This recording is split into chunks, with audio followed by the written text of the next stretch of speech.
Hello and welcome back to IQ booster. Start करते हैं पहले क्वेश्चन के साथ। बंगाल में कर का स्थायी बंदोबस्त प्रणाली किसने लागू की? तो सही उत्तर है लॉर्ड कॉर्नवालिस ने बंगाल में कर का स्थायी बंदोबस्त प्रणाली लागू की थी। दूसरा प्रश्न है भारत में आधुनिक शिक्षा का जन्मदाता किसे माना जाता है? सही उत्तर है चार्ल्स ग्रांट को भारत में आधुनिक शिक्षा का जन्मदाता माना जाता है। तीसरा प्रश्न है भारत में अंग्रेजी शिक्षा का सूत्रपात किसने किया था? सही उत्तर है लॉर्ड मैकाले ने भारत में अंग्रेजी शिक्षा का सूत्रपात किया था।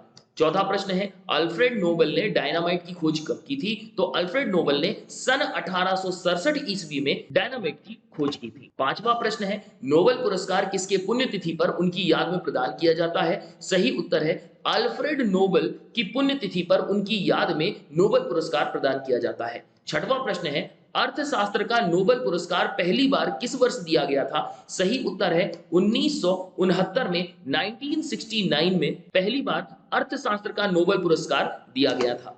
सातवां प्रश्न है भारत में प्रथम राष्ट्रीय शिक्षा नीति की घोषणा कब की गई थी? सही उत्तर है सन 1968 में भारत में प्रथम राष्ट्रीय शिक्षा नीति की घोषणा की गई थी। आठवां प्रश्न है सती प्रथा पर प्रतिबंध किसने लगाया था? तो सती प्रथा पर विलियम बेंटिक ने प्रतिबंध लगाया था। नवा प्रश्न है बंगाल में द्वैध शासन की स्थापना किसने की थी? सही उत्तर है रॉबर्ट क्लाइव ने बंगाल में द्वैध शासन की स्थापना की थी। दसवां प्रश्न है अल्फ्रेड नोबल किस देश के निवासी थे? तो स्वीडन देश के निवासी थे अल्फ्रेड नोबल। 11वां प्रश्न है राष्ट्रीय शैक्षिक अनुसंधान एवं प्रशिक्षण परिषद एनसीईआरटी की स्थापना किस वर्ष की गई थी? सही उत्तर है 1961 ईस्वी में राष्ट्रीय शैक्षणिक अनुसंधान एवं प्रशिक्षण परिषद एनसीईआरटी की स्थापना की गई थी। 12वां प्रश्न है शिक्षा में सुधार के लिए हंटर आयोग की स्थापना किसके शासनकाल में की गई है? सही उत्तर है लॉर्ड रिपन के शासनकाल में शिक्षा में सुधार के लिए हंटर आयोग की स्थापना की गई थी। 13वां प्रश्न है नोबेल पुरस्कार कितने क्षेत्रों में दिया जाता है? तो नोबेल पुरस्कार 6 क्षेत्रों में दिया जाता है। नेक्स्ट क्वेश्चन है कोलकाता, मद्रास एवं मुंबई में उच्च न्यायालय की स्थापना किसके शासनकाल में की गई?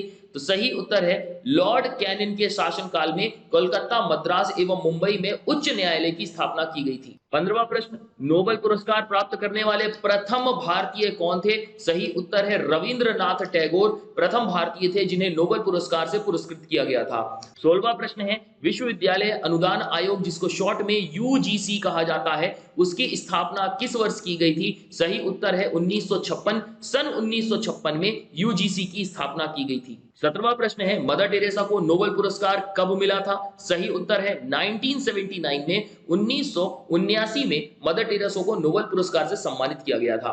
18वां प्रश्न है कोलकाता में फोर्ट विलियम कॉलेज की स्थापना किसके द्वारा करवाई गई थी? सही उत्तर है लॉर्ड वेलेस्ली के शासनकाल में फोर्ट विलियम कॉलेज की स्थापना की गई थी। 19वां प्रश्न है बंगाल का प्रथम गवर्नर जनरल कौन था? सही उत्तर है वॉरेन हेस्टिंग बंगाल का प्रथम गवर्नर जनरल था। 20वां प्रश्न है भारत में पहली बार आईआईटी की स्थापना कहां की गई थी? तो भारत में पहली बार आईआईटी की स्थापना खड़गपुर में की गई थी। 21वां प्रश्न है नोबेल पुरस्कार प्राप्त करने वाले प्रथम एशियाई कौन थे?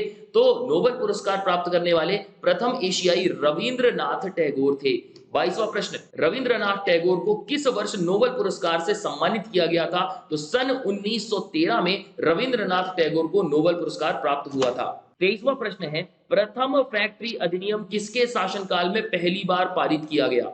सही उत्तर है लॉर्ड रिपन के शासनकाल में प्रथम फैक्ट्री अधिनियम पारित किया गया। 24वां प्रश्न है डॉक्टर अमर्त्य सेन को किस वर्ष अर्थशास्त्र के लिए नोबेल पुरस्कार प्रदान किया गया था?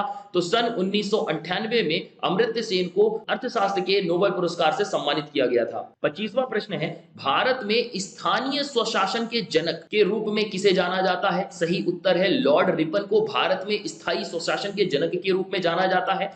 26वां प्रश्न है बंगाल विभाजन किसके काल में हुआ था? तो बंगाल विभाजन हुआ था लॉर्ड कर्जन के शासनकाल में। 27वां प्रश्न है बंगाल विभाजन रद्द किसके शासनकाल में हुआ था? सही उत्तर है लॉर्ड हार्डिंग द्वितीय के शासनकाल में बंगाल विभाजन रद्द किया गया था। 28वां प्रश्न है विश्व भारती विश्वविद्यालय के संस्थापक कौन थे? सही उत्तर है रविंद्रनाथ टैगोर विश्व भारती विश्वविद्यालय के संस्थापक थे।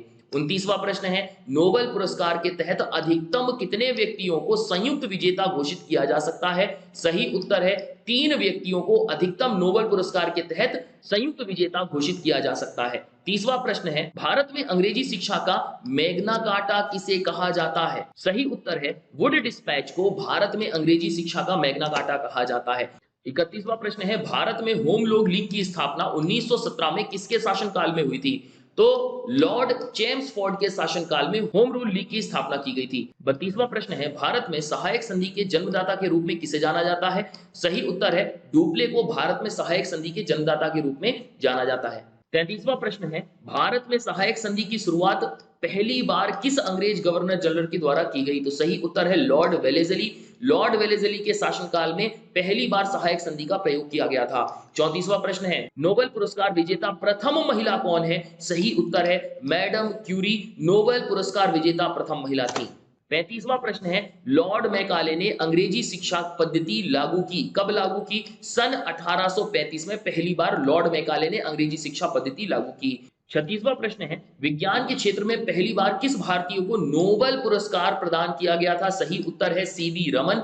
सीवी रमन थे जिन्हें पहली बार विज्ञान के क्षेत्र में नोबेल पुरस्कार प्रदान किया गया था।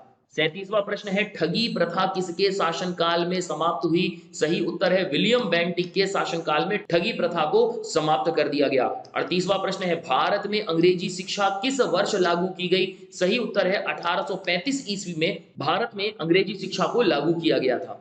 39वां प्रश्न है, नोबेल पुरस्कार की शुरुआत कब की गई थी? नोबेल पुरस्कार की शुरुआत 1901 में की गई थी। 40वां प्रश्न है, भारतीय शिक्षा में 10+2+3 का सुझाव किस आयोग के द्वारा दिया गया था? तो कोठारी आयोग के द्वारा इस पद्धति का सुझाव दिया गया था। 41वां प्रश्न है, नोबेल पुरस्कार प्रति वर्ष कब दिया जाता है? तो प्रति वर्ष 10 दिसंबर को दिया जाता है। 42वां प्रश्न है, जलियांवाला बाग हत्याकांड के समय गवर्नर जनरल कौन था? सही उत्तर है लॉर्ड चेम्सफोर्ड जलियांवाला बाग हत्याकांड के समय गवर्नर जनरल थे। इसी के साथ ये वीडियो समाप्त होती है। वीडियो यदि आपको पसंद आई है तो लाइक जरूर करें, जितना ज्यादा से ज्यादा हो सके शेयर करें, और चैनल को अभी तक आपने सब्सक्राइब नहीं किया है तो सब्सक्राइब जरूर कर लें, क्योंकि इस तरीके की वीडियो की सीरीज कंटिन्यू चलती रहेगी और आपके एग्जाम को, आपके आईक्यू को बहुत ज्यादा बूस्ट करेगी। सो इस वीडियो को मैं यही एंड करता हूं। गुड डे, गुड बाय, जय हिंद।